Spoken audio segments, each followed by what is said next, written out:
ఎక్కువ మాట నవీన్ యాదవ్ ఉంది బీసీ బిడ్డగా. ఆయన 2 టైమ్ నిలబడి దగ్గర వచ్చి ఓడిపోవడం జరిగింది. 100% ఈసారి కంపల్సరీ ఆయన మంచి మెజార్టీతో జూబ్లీ హిల్స్ లో మంచి హిట్ ఇస్తాడని నా నమ్మకం. అంటే నవీన్ యాదవ్ గెలుస్తారంటారు. 100%. అన్న బీఆర్ఎస్ సిట్టింగ్ స్థానం కదా. బీఆర్ఎస్ సిట్టింగ్ స్థానము సానుభూతి అవి అన్నీ ఉన్నాయి. కాకపోతే గవర్నమెంట్ లేదు కాబట్టి ఎక్కువ మటుకు గవర్నమెంట్ ఏది నడుస్తుందో వాళ్ళకి వేసడం ఛాన్స్ ఉంటుంది. ఇప్పుడు బీఆర్ఎస్ వేస్తే ఏమి గవర్నమెంట్ లేదు కదా వాళ్ళకి. వాళ్ళు వేసినా కూడా అది వృతానే, వృతా అయిపోతుంది, కోర్టు వృతా అయిపోతుంది. వాళ్ళు ఆమె గెలిచినా కూడా ఫైదా ఉండదు. ఇప్పుడు రూలింగ్ పార్టీ ఏదైతే ఉందో వాళ్ళు గెలవడం వల్ల పబ్లిక్ మేలు జరుగుతుందని నా అభిప్రాయం. కానీ మాగంటి గోపీనాథ్ గారు చేసిన సేవలు గుర్తించుకొని ప్రజలు ఓటేయరా? అది సేవలు కొంతవరకు ఉండదు, కొంతవరకు సానుభూతి ఉంది, కొంతవరకు సేవ ఉంది. ఎక్కువ మటుకు నవీన్ యాదవ్ యంగ్ యూత్ లో దూసుకుపోవడము, కొంచెం మంచి పనులు చేయడం వల్ల 100% గెలుస్తాడని నా మంచి మెజార్టీతో గెలుస్తాడని నా అభిప్రాయం. అవి కాంగ్రెస్ లో కామన్ గా ఉంటాయి, టికెట్ ఇవ్వలేని ఉంటాయి, ఇంకెవరెవరికి రాలే ఉంటాయి, అందరు ప్రయత్నాలు చేస్తారు. నవీన్ యాదవ్ బెస్ట్ అని అధిష్టానం నిర్ణయించి ఆయనకు టికెట్ ఇవ్వడం జరిగింది. గెలుపు గుర్రాలకే టికెట్ ఇస్తారు. నవీన్ యాదవ్ వ్యక్తిత్వం గురించి మాట్లాడాలంటే ఆయన మంచి వ్యక్తి, పబ్లిక్ లో అందరూ కలిసిపోయే వ్యక్తి. మామూలుగా ఎట్లా అంటే యూత్ లో కనెక్ట్ పెట్టుకుంటాడు, సోషల్ యాక్టివిటీస్ లో బాగుంటాడు. అది అంతటికి ఆయనకు మంచి ప్లస్ అవుతుందని నా అభిప్రాయం. వాస్తవానికి కాంగ్రెస్ కి దీటుగా గట్టి పోటీ ఎట్లా ఉంది? బీజేపీ నుంచి ఉందా, బీఆర్ఎస్ నుంచి ఉందా? బీజేపీకి ఉంది కానీ రెడ్డి క్యాండిడేట్. బీసీ క్యాండిడేట్ కి వస్తే 100% వర్కౌట్ అయ్యేది. ఇప్పుడు ఏమున్నా కాంగ్రెస్ కు బీఆర్ఎస్ కి ఉంటుంది, బీజేపీ అంత ఉండదని నా అభిప్రాయం. కానీ ఈరోజు బీఆర్ఎస్ ప్రచారానికి కేటీఆర్ కావచ్చు, హరీష్ రావు కావచ్చు, వాళ్ళు మద్దతు వాళ్ళు ఎవరు వచ్చినా ఏమొచ్చినా ఈయన అడ్డుకునేది లేదు అంతే. అది మాత్రము పక్కన చెప్పగలుగుతారు. సరే, మీరు అన్నట్టు నవీన్ యాదవ్ గెలుపు అయితే జూబ్లీ హిల్స్ భవిష్యత్తు ఎలా ఉండబోతుంది? ఆయన మారుస్తాడు. కొత్త రూల్స్ కొత్త వచ్చింది కదా, అన్ని మార్చే అభిప్రాయం ఆయనకు ఉంది. మంచి లీడింగ్ చేస్తాడని నా అభిప్రాయం. తప్పకుండా కాంగ్రెస్ గెలవబోతుంది నవీన్ యాదవ్. ఎందుకని నవీన్ యాదవ్ అంటున్నారు? అంటే ఆయన క్యాండిడేట్ లేరు. ఇప్పుడు మాగంటి గోపీనాథ్ చనిపోయిన తర్వాత వాళ్ళు భారీ టికెట్ ఇచ్చారు, సానుభూతి వర్కౌట్ కదా. సానుభూతి వర్కౌట్ కాదండి. ఇక్కడ ఏంటంటే ప్రజలకు సేవ చేసే వాళ్ళు కావాలి. మాగంటి గోపీనాథ్ గారు కూడా చేసిర్రు. కానీ ఏంటంటే ఇక అక్కడ గ్రూపులు తయారు చేసి వాళ్ళకి లీడర్లకు గొడవలు పెట్టడం అట్లాంటివి చేసిండు అన్నమాట. అంటే గ్రూప్లను తయారు చేసిండు. వాళ్ళు లీడర్లు బాగుపడ్డారు కానీ ప్రజలకు సేవా కార్యక్రమాలు అందరికీ రాలేవు. అందుకని నవీన్ యాదవ్ అన్న ఏంటంటే ప్రజల్లో ఉంటుండే, ఎప్పుడైనా కానీ ఏ పార్టీలో ఉన్నా కానీ ఆయన ప్రజలకు సేవ చేస్తుండే, పార్టీ లేకున్నా కూడా ప్రజల్లో ఉంటుండే. అందుకని ఆయన ఇప్పుడు ఈసారి తప్పకుండా కాంగ్రెస్ నుంచి టికెట్ వచ్చింది కాబట్టి కాంగ్రెస్ ఓట్ బ్యాంక్ ఉంటుంది. ప్లస్ పర్సనల్ గా నవీన్ యాదవ్ అన్నది ఉన్నది. బీసీలందరూ కూడా పార్టీలకు అతీతంగా నవీన్ యాదవ్ అన్న కోసం పనిచేస్తున్నారు. తప్పకుండా గెలుస్తాడు మంచి మెజార్టీతో. బీఆర్ఎస్ కి ఇప్పుడు కాంగ్రెస్ కి దీటు ఎటువంటి ఏ పార్టీ పోటీ ఇస్తుంది? బీజేపీ నుంచి పోటీ ఉందా ఎక్కువ, లేదంటే బీఆర్ఎస్ ఉంది అనుకుంటారా? 100% బీఆర్ఎస్ అండి. బీజేపీకి పోటీ చేసే అవకాశం, అంటే గట్టి పోటీనిచ్చే అవకాశం లేదు. ఒకటి ఏంటంటే హిందుత్వం అని ముందడబోతుంది, కాకపోతే కాంగ్రెస్ కి ఇక్కడ షిఫ్ట్ అవుతున్నాయి. బీఆర్ఎస్ కి కూడా కొన్ని వెళ్ళినా కానీ మెజారిటీగా కాంగ్రెస్ కి షిఫ్ట్ అవుతున్నాయి. ప్లస్ ఏంటంటే బీసీ వాళ్ళు ఎస్సీ ఎస్టీ కూడా సపోర్ట్ చేస్తారు అన్నకు, నవీన్ యాదవ్ అన్నకు సపోర్ట్ చేస్తారు. అందుకని తప్పకుండా బీఆర్ఎస్ నుంచి పోటీ ఉంటది, కానీ గెలిచేది మాత్రం కాంగ్రెస్ నే పక్కాగా. నిజంగా నవీన్ యాదవ్ అంత మంచి వ్యక్తి అయినప్పుడు ఇండిపెండెంట్ ఉన్నప్పుడు ఎందుకు గెలిపించుకోలేకపోయినారు? అక్కడ ఓటు డివైడ్ అయింది. ఏంటంటే ఆయన ఏదో పార్టీ ఓటు సపరేట్ ఉంటుంది, పార్టీ కాంగ్రెస్ ఓటు కానీ బీఆర్ఎస్ ఓటు కానీ అట్లా సపరేట్ ఉంటుంది. అప్పట్లో ఏంటంటే ఆయన కొత్తలో అప్పుడు రాజకీయం ఫస్ట్ టైం పోటీ చేసినప్పుడే దాదాపు 20,000 ఓట్లు వచ్చిన అతనికి. అందుకని ఆ ఓటు బ్యాంకు అలాగే చెక్కు చెదరకుండా ఉన్నది. ఆ ఓటు బ్యాంకు తర్వాత ఇండిపెండెంట్ గా పోటీ చేసింది ఎంఐఎంది, ప్లస్ అన్ని కలిపి ఏంటంటే ఇప్పుడు సానుభూతి అన్నకున్నది. ఇప్పుడు మెయిన్లీ ఏంటన్నా 2 సార్లు ఓడిపోయిన వ్యక్తి గెలిపించకుండానే ప్రజల్లో ఉంటుండు, గెలిపిస్తే మన ప్రజలలో ఉంటాడు, ప్రభుత్వ కార్యక్రమాలు ఏమున్నాయో చేపిస్తాడు అన్నట్లు ప్రజలందరూ గట్టి నమ్మకంతో ఉన్నారు అన్నమాట. అందుకని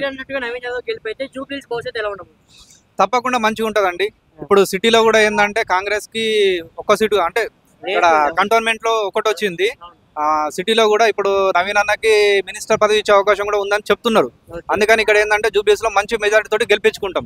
బీసీలం కానీ అంటే కులాలు మతాలకు అతీతంగా అన్నకు సపోర్ట్ చేసి గెలిపించుకుంటాం అన్నమాట. ఎక్కువ మాట నవీన్ యాదవ్ ఉంది బీసీ బిడ్డగా. ఆయన 2 టైమ్ నిలబడి దగ్గర వచ్చి ఓడిపోవడం జరిగింది. 100% ఈసారి కంపల్సరీ ఆయన మంచి మెజారిటీతో జూబ్లీ హిల్స్ లో మంచి హిట్ ఇస్తాడని నా నమ్మకం. 100%.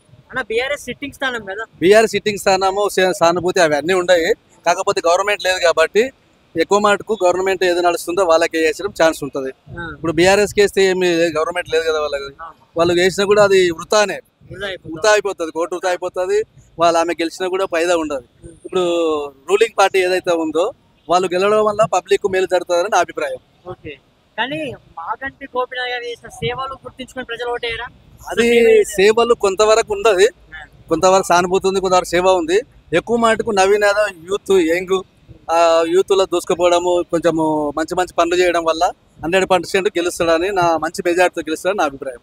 ఓకే, అలా విధంగా కాంగ్రెస్ లీడర్లోనే కొన్ని విభేదాలు టికెట్ ఇవ్వలేదు. అవి కాంగ్రెస్ లో కామన్ గా ఉంటాయి, టికెట్ ఇవ్వలేని ఉంటాయి, ఇంకెవరెవరికి రాలే ఉంటాయి, అందరు ప్రయత్నాలు చేస్తారు. నవీన్ యాదవ్ బెస్ట్ అని అధిష్టానం నిర్ణయించి ఆయనకు టికెట్ ఇవ్వడం జరిగింది. గెలుపు గుర్రాలకి టికెట్ ఇస్తారు. అలా నవీన్ యాదవ్ వ్యక్తిత్వం గురించి మాట్లాడాలంటే ఆయన మంచి వ్యక్తి, పబ్లిక్ లో అందరూ కలిసిపోయే వ్యక్తి. మామూలుగా ఎట్లా అంటే యూత్ లో కనెక్ట్ పెట్టుకుంటాడు, సోషల్ యాక్టివిటీస్ లో బాగుంటాడు.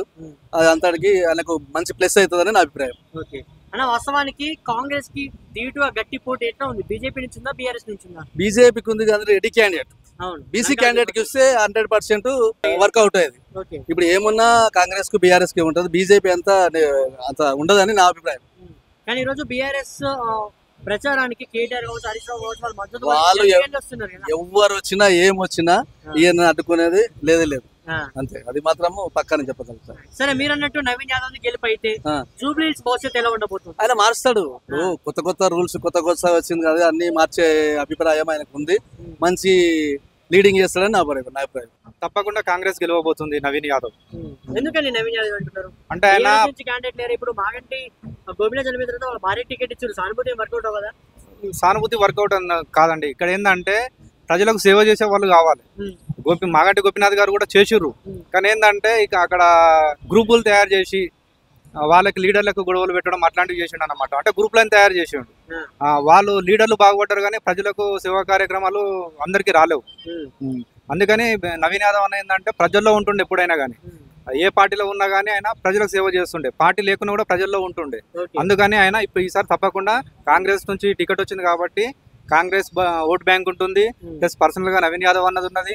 బీసీలందరూ కూడా పార్టీలకు అతీతంగా నవీన్ యాదవ్ అన్న కోసం పనిచేస్తున్నారు, తప్పకుండా గెలుస్తాడు మంచి మెజార్టీతో. ఓకే అన్న, బీఆర్ఎస్ కి ఇప్పుడు కాంగ్రెస్ కి దీటు ఎటువంటి ఏ పార్టీ పోటీ ఇస్తుంది? బీజేపీ నుంచి పోటీ ఉంది ఎక్కువ, లేదంటే బీఆర్ఎస్ ఉంది అనుకుంటారా? 100% బీఆర్ఎస్ అండి. బీజేపీకి పోటీ చేసే అవకాశం, అంటే గట్టి పోటీనిచ్చే అవకాశం లేదు. ఒకటి ఏంటంటే హిందుత్వం అని ముందడబోతుంది, కాకపోతే కాంగ్రెస్ కి ఇక్కడ షిఫ్ట్ అవుతున్నాయి. బీఆర్ఎస్ కి కూడా కొన్ని వెళ్ళినా కానీ మెజారిటీగా కాంగ్రెస్ కి షిఫ్ట్ అవుతున్నాయి. ప్లస్ ఏంటంటే బీసీ వాళ్ళు ఎస్సీ ఎస్టీ కూడా సపోర్ట్ చేస్తారు అన్నకు, నవీన్ యాదవ్ అన్నకు సపోర్ట్ చేస్తారు. అందుకని తప్పకుండా బీఆర్ఎస్ నుంచి పోటీ ఉంటది, కానీ గెలిచేది మాత్రం కాంగ్రెస్ నే పక్కాగా. నిజంగా నవీన్ యాదవ్ అంత మంచి వ్యక్తి అయినప్పుడు ఇండిపెండెంట్ ఉన్నప్పుడు ఎందుకు గెలిపించుకోలేకపోయినారు? అక్కడ ఓటు డివైడ్ అయింది. ఏంటంటే ఆయన ఏదో పార్టీ ఓటు సపరేట్ ఉంటుంది, పార్టీ కాంగ్రెస్ ఓటు కానీ బీఆర్ఎస్ ఓటు కానీ అట్లా సపరేట్ ఉంటుంది. అప్పట్లో ఏంటంటే ఆయన కొత్తలో అప్పుడు రాజకీయం ఫస్ట్ టైం పోటీ చేసినప్పుడే దాదాపు 20,000 ఓట్లు వచ్చిన అతనికి. అందుకని ఆ ఓటు బ్యాంకు అలాగే చెక్కు చెదరకుండా ఉన్నది. ఆ ఓటు బ్యాంకు తర్వాత ఇండిపెండెంట్ గా పోటీ చేసింది ఎంఐఎంది, ప్లస్ అన్ని కలిపి ఏంటంటే ఇప్పుడు సానుభూతి అన్నకున్నది. ఇప్పుడు మెయిన్లీ ఏంటన్నా 2 సార్లు ఓడిపోయిన వ్యక్తి గెలిపించకుండానే ప్రజల్లో ఉంటుండు, గెలిపిస్తే మన ప్రజలలో ఉంటాడు, ప్రభుత్వ కార్యక్రమాలు ఏమున్నాయో చేపిస్తాడు అన్నట్లు ప్రజలందరూ గట్టి నమ్మకంతో ఉన్నారు అన్నమాట. అందుకని తప్పకుండా మంచిగా ఉంటదండి. ఇప్పుడు సిటీలో కూడా ఏంటంటే కాంగ్రెస్ కి ఒక్క సీటు, అంటే ఇక్కడ కంటోన్మెంట్ లో ఒకటి వచ్చింది. సిటీలో కూడా ఇప్పుడు నవీన్ అన్నకి మినిస్టర్ పదవి ఇచ్చే అవకాశం కూడా ఉందని చెప్తున్నారు. అందుకని ఇక్కడ ఏంటంటే జూబ్లీస్ లో మంచి మెజారిటీ తోటి గెలిపించుకుంటాం. బీసీలం కానీ అంటే కులాలు మతాలకు అతీతంగా అన్నకు సపోర్ట్ చేసి గెలిపించుకుంటాం అన్నమాట.